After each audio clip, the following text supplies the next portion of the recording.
आज हम लोग कंपोजिट फंक्शन और इन्वर्टिबल फंक्शन के बारे में पढ़ेंगे। कंपोजिट फंक्शन क्या होता है? मान लो कि दो फंक्शन है। कंपोजिट फंक्शन दो फंक्शन को कंबाइंड करके बनता है, लेकिन वो फंक्शन कैसे कंबाइंड होते हैं उसको देखेंगे। फंक्शन है एफ जिसका डोमेन है ए और को डोमेन है बी, और एक फंक्शन है जी जिसका डोमेन है बी और को डोमेन है सी। पहले फंक्शन का को डोमेन दूसरे फंक्शन के डोमेन के बराबर है तो इसके डोमेन के जगह पे ये पूरा का पूरा को डोमेन यानी रेंज लिख सकते हैं, इसकी वैल्यू मतलब पूरा एफ एक्स को लिख सकते हैं, इसीलिए इसका नाम दिया जाता है जी ऑफ एफ एक्स। मान लो कि एफ एक फंक्शन है ए से बी, ए है डोमेन और बी है को डोमेन, और जी एक फंक्शन है जिसका डोमेन है बी लेकिन को डोमेन है सी। कंपोजिट फंक्शन यहां पे क्या बनेगा? G of F X, G of F X. तो जी ऑफ एफ एक्स देखो, एफ एक्स क्या है? एक्स ये डोमेन है, एक्स क्या है? एफ फंक्शन का डोमेन है, डोमेन ऑफ एफ फंक्शन का डोमेन है। लेकिन पूरा का पूरा एफ एक्स, ध्यान दो, पूरा का पूरा एफ एक्स किसका डोमेन हो गया? जी का। पूरा का पूरा एफ एक्स डोमेन हो गया, डोमेन ऑफ जी हो गया। अब ये क्या हो गया? ये फंक्शन हो गया एफ। तो ये क्या है? ये डोमेन है, मतलब इसको मान लो एक्स। तो ये रूल और कंडीशन, ये फंक्शन क्या है यहाँ? एफ। तो ये एफ एक्स से मैपिंग हुई, मान लो कि ये इसमें मैपिंग हो गया, ये इसमें मैपिंग हो गया, ये इसमें मैपिंग हो गया, तो ये अल्टीमेटली क्या बना? एफ एक्स ही बना ना। ये वाई की वैल्यू है, कोड रेंज है, रेंज मतलब एफ एक्स हो गया ये तो। और फिर एफ एक्स को इनपुट किसका बना के भेजा? जी का इनपुट बना के भेजा। जी के अंदर एफ एक्स को डाला। मैंने क्या बोला था कि फंक्शन एक टाइप की मशीन है जिसमें इनपुट डालते हैं आउटपुट निकलेगा। तो एफ एक मशीन है जिसमें एक्स को इनपुट डाला तो एफ एक्स बाहर निकला, और जी एक ऐसा मशीन है जिसमें एफ एक्स को अंदर डालेंगे इनपुट डोमेन की जगह पे, और बाहर क्या निकलेगा? इसका जो इमेज होगा, मतलब कि जी ऑफ एफ एक्स निकलेगा बाहर। Codomain of F equal to क्या हो गया? डोमेन ऑफ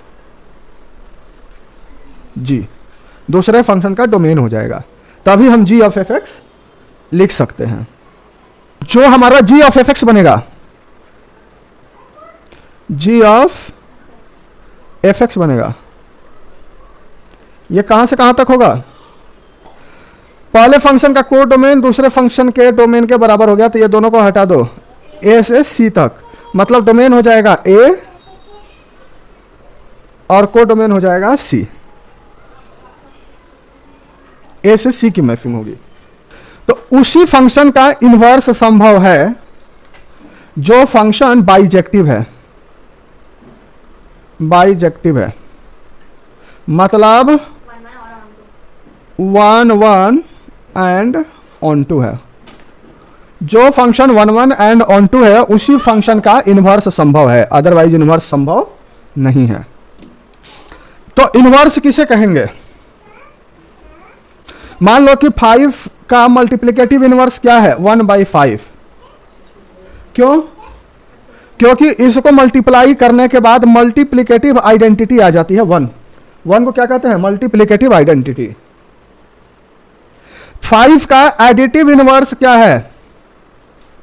-5, क्योंकि -5 ऐड करने से एडिटिव आइडेंटिटी आ जाती है। ठीक उसी तरीके से यदि हम कंपोजिट फंक्शन निकालते हैं, यदि जी ऑफ एफ एक्स निकाला या एफ ऑफ जी एक्स निकाला,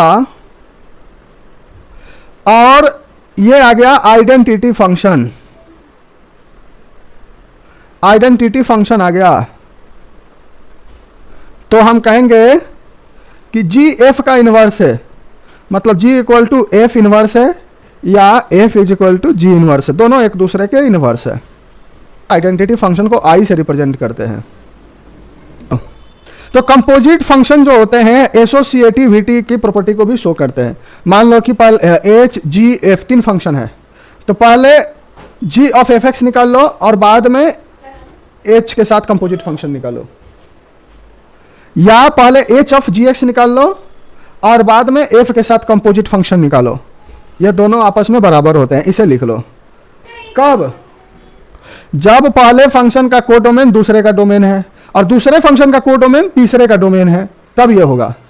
और जो रिजल्टेंट कंपोजिट फंक्शन होगा वो कहां से मैपिंग होगी? एक्स डोमेन होगा और एस उसका कोडोमेन होगा, एक्स से एस तक, क्योंकि बीच वाले कॉमन जो है वो कैंसिल हो जाएंगे। Let F and G be two invertible function. यदि एफ भी इन्वर्टिबल है, मतलब इसका एफ इनवर्स निकाला जा सकता है, मतलब ये 1 1 और 1 2 है, और जी भी इन्वर्टिबल है, इसका जी इनवर्स निकाला जा सकता है, मतलब ये भी 1 1 और 1 2 है, और पहले का कोडोमेन दूसरे का डोमेन है। देखो तो जी ऑफ एफ एक्स का इनवर्स क्या होगा, ये याद रखना। जी ऑफ एफ एक्स का इनवर्स हो जाएगा F inverse of ji inverse, sequence change हो जाएंगे इनवर्स के बाद। जी ऑफ एफ एक्स का इनवर्स होगा F inverse of ji inverse. अब आ गया बाइनरी ऑपरेशन। बाइनरी मतलब होता है, बाई मतलब होता है दो एलिमेंट के बीच में जो ऑपरेशन होते हैं उसे बाइनरी ऑपरेशन कहते हैं। ए अपॉन बी स्टार, तो हम प्लस कर सकते हैं, माइनस कर सकते हैं, मल्टीप्लाई कर सकते हैं या डिवाइड कर सकते हैं। बाइनरी ऑपरेशन को हम स्टार से दिखाते हैं, ठीक है। तो binary operation star on set A is a function, ऐसा फंक्शन है जिसका डोमेन ए क्रॉस ए है और कोडोमेन ए है। देखो तो बाइनरी ऑपरेशन जिस सेट के बीच के एलिमेंट के बीच में किया जाएगा तो रिजल्टेंट भी उसी सेट के एलिमेंट होने चाहिए, तभी ये बाइनरी ऑपरेशन कहा जाएगा। इसको एक एग्जांपल से समझते हैं। जैसे देखो ये एक बाइनरी ऑपरेशन है प्लस का, किसके किसके बीच है? रियल नंबर सेट है, real number into real number, और कोडोमेन क्या होना चाहिए? Real number. मतलब डोमेन में भी जो ए और बी हैं, ए और बी दोनों रियल नंबर होने चाहिए, और ए और बी प्लस करने के बाद जो भी आएगा वो भी क्या होना चाहिए? रियल नंबर होना चाहिए, तभी हम कहेंगे कि ये बाइनरी ऑपरेशन है। यदि वो रियल नंबर नहीं आया तो ये बाइनरी ऑपरेशन नहीं है। मतलब जिस सेट के बीच में ऑपरेशन हो रहा है रिजल्ट भी उसी सेट के बीच में आना चाहिए, तभी वो बाइनरी ऑपरेशन है। यदि ए और बी को माइनस कर रही हो तो रिजल्ट भी माइनस करने के बाद रियल नंबर होना चाहिए। यदि हमने कोई बाइनरी ऑपरेशन निकाला ए स्टार बी, और मतलब ए और बी के बीच में बाइनरी ऑपरेशन निकाला, और वही बाइनरी ऑपरेशन बी और ए के बीच में भी हो रहा है, मतलब बी स्टार ए भी ट्रू है स्टेटमेंट, तो हम कहेंगे कि ये कम्यूटेटिव है। क्या है? कम्यूटेटिव है। यदि ए बी के बीच में बाइनरी ऑपरेशन किया और बाद में सी के बीच में बाइनरी ऑपरेशन किया, या पहले बी और सी के बीच में बाइनरी ऑपरेशन किया और बाद में ए के बीच में बाइनरी ऑपरेशन किया, यदि ये दोनों स्टेटमेंट ट्रू हो रहे हैं, इक्वल है, मतलब कि ये वाला बाइनरी ऑपरेशन क्या है? एसोसिएटिव है। यदि किसी एलिमेंट के साथ किसी नंबर का या एलिमेंट का बाइनरी ऑपरेशन निकाला गया और रिजल्ट में वही एलिमेंट आ गया, ए के साथ किसी नंबर का बाइनरी ऑपरेशन निकाला गया और रिजल्ट में ए ही आ गया, तो वो जो एलिमेंट है उस बाइनरी ऑपरेशन का आइडेंटिटी एलिमेंट कहा जाएगा। 1 मल्टीप्लिकेशन का आइडेंटिटी है और 0 एडिशन का आइडेंटिटी है। 0 को किसी में भी ऐड करोगी तो वही नंबर आएगा, ठीक है। यदि किसी एलिमेंट का दूसरे एलिमेंट के साथ ऑपरेशन किया गया बाइनरी ऑपरेशन और रिजल्ट में आइडेंटिटी एलिमेंट आ गया, तो ये दोनों एलिमेंट ए और बी एक दूसरे के इनवर्स कहे जाएंगे। जैसे मल्टीप्लिकेशन के लिए कहें तो 2 नंबर के बीच में मल्टीप्लाई किया और 1 आ गया, तो ये दोनों नंबर एक दूसरे के इनवर्स है। यदि 2 नंबर को ऐड किया और 0 आ गया, तो ये दोनों एक दूसरे के एडिटिव इनवर्स होंगे।